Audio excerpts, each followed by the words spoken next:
Hi everybody, I'm Joe. And I'm Mary. And we're Book Buds! So today we are here to talk about Middle Grade March. So Middle Grade March is a time where adults are encouraged to read some books that are typically designated for kids between the ages of like 8 and 14, because these books can be great for all. They're really good reads. Yeah. So there were some channels that collaborated on promoting Middle Grade March. They've been doing this for a little while, and they have 5 prompts for us to answer. So these channels are Life Between Words, Books and Jams, and On the Middle Shelf. So check them out and what they have going on. So I'm going to answer the prompts today, and Joe is going to give us like bonus, just a list of fun books that he's planning on reading without assigning them to any of the prompts. Yeah, so I'm flying free. Yeah, we're mixing it up because that's what we do on Book Buds. Okay, so the first question is a middle grade book with a one-word title. So I chose Gossamer because this is a book that I've read in the past. This is by Lois Lowry. Okay. And when I think of it, I remember it fondly, but then like you asked me what it's about and I'm like, I don't know, like a wisp thing. Like I can't clearly remember it. I remember this. So I should reread it in the month of March, and I intend to do that. That's part of The Giver or no? It's the same author, but I don't think it's part of The Giver. No, there's a lot of The but Giver it's, books. I only ever read the first Giver book. Okay. I don't think I kept reading. I'm not sure. But Gossamer, so let's stick to the one-worded title here. So it's about like nightmares and dreams, and there's 2 people being brought together by this little creature that's like a wisp, kind of nondescript like thing that you can't really see. So I just remember being very intrigued when I read it, and I want to check it out again so I can actually remember this time what it's about. Number 2, a debut middle grade book. So I'm going to bend this one a little bit because I just read a book, and it's the author's second book. But I think their first book was not middle grade, so I'm going to count it as like their debut middle grade book, right? You're stretching. I am, but hey, I'm doing it anyway. So this one is The Fey Ingredient by Jason Bustard.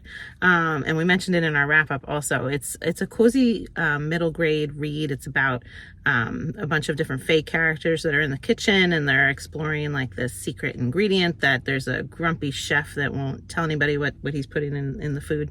And then they're off on a little adventure. There's magic in it. There's like a search for some truths.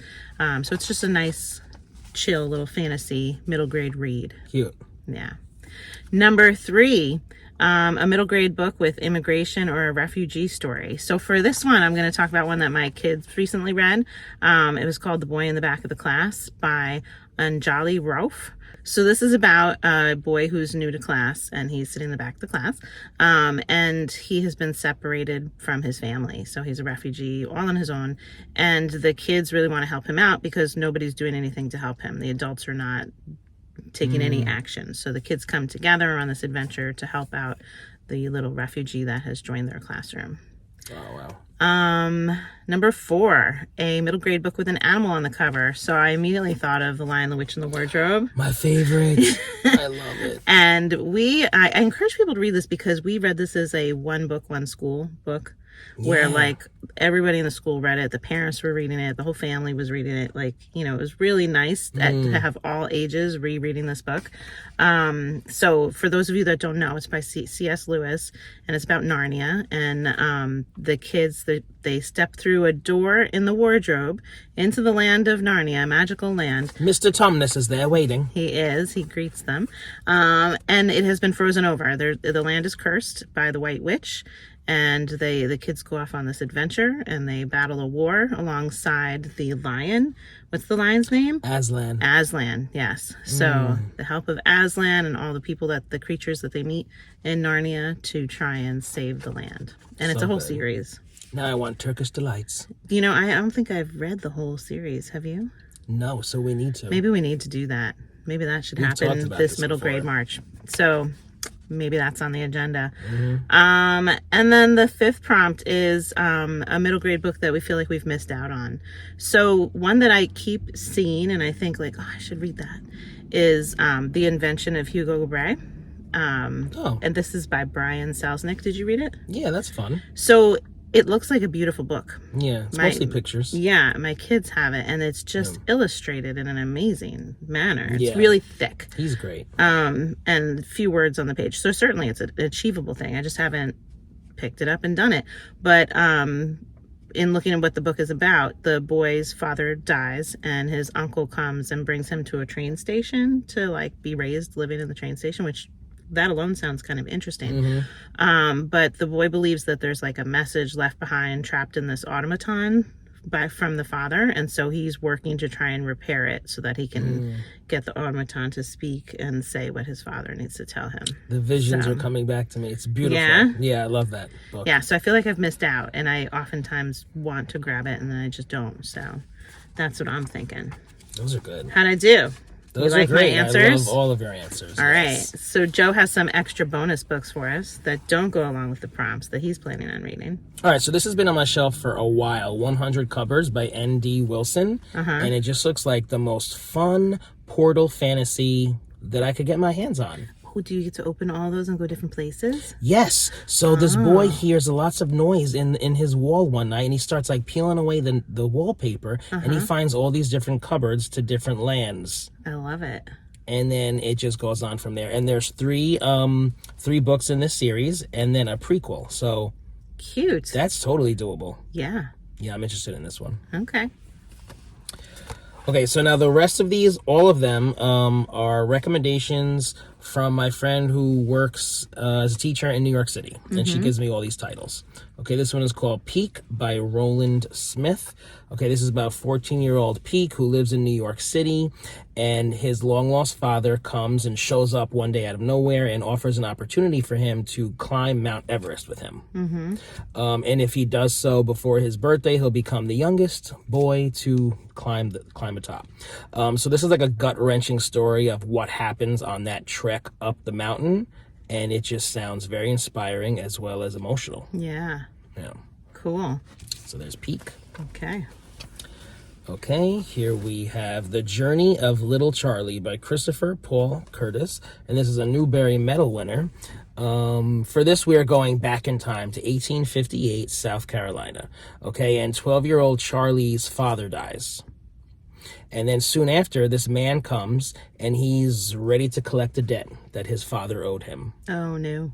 So he can't pay this money, so he strikes up a deal with the man to track down some of these other criminal-type people who stole from him to try to repay the debt. And what he finds when he finds these people is him trying to survive. Sounds cool. Yes.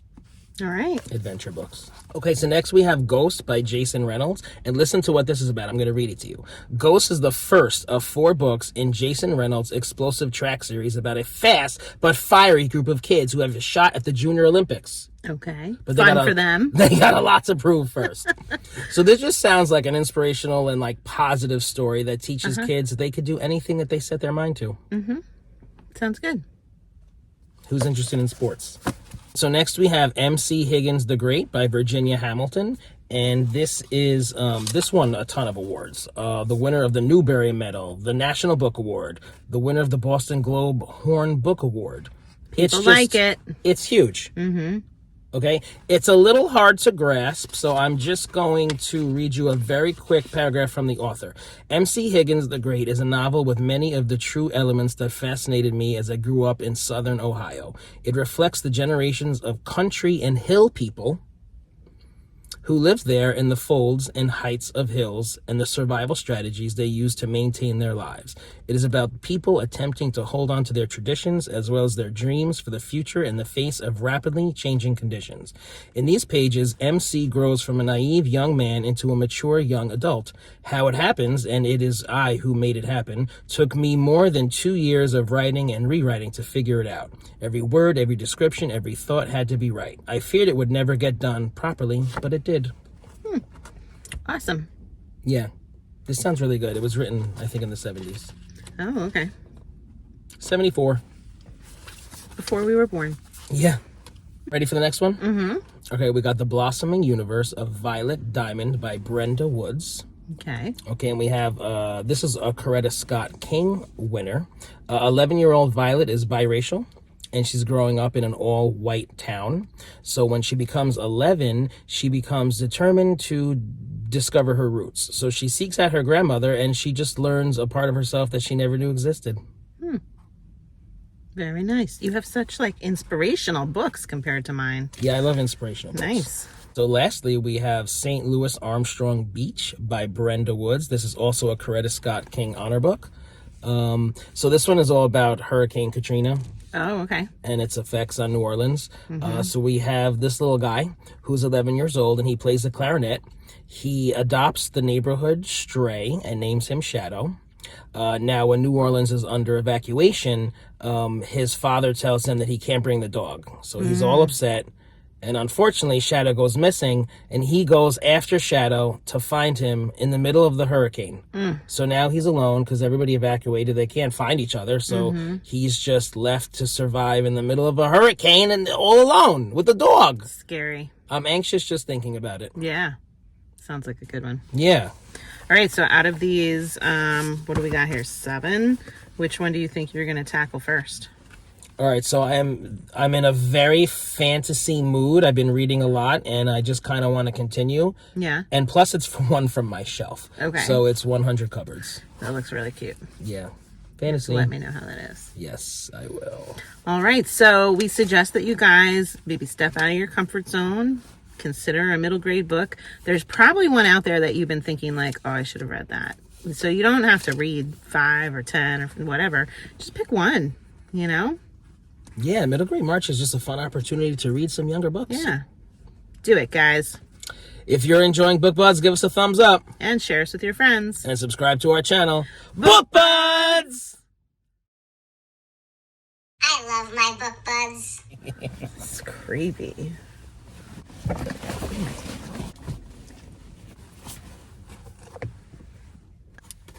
I saw a title I knew, but the author was not the author. You can look right in it. Yeah, it's a little better. Okay. I Okay. think we're good. Middle grade March. Because that's what we do on Big Buds. Big Buds?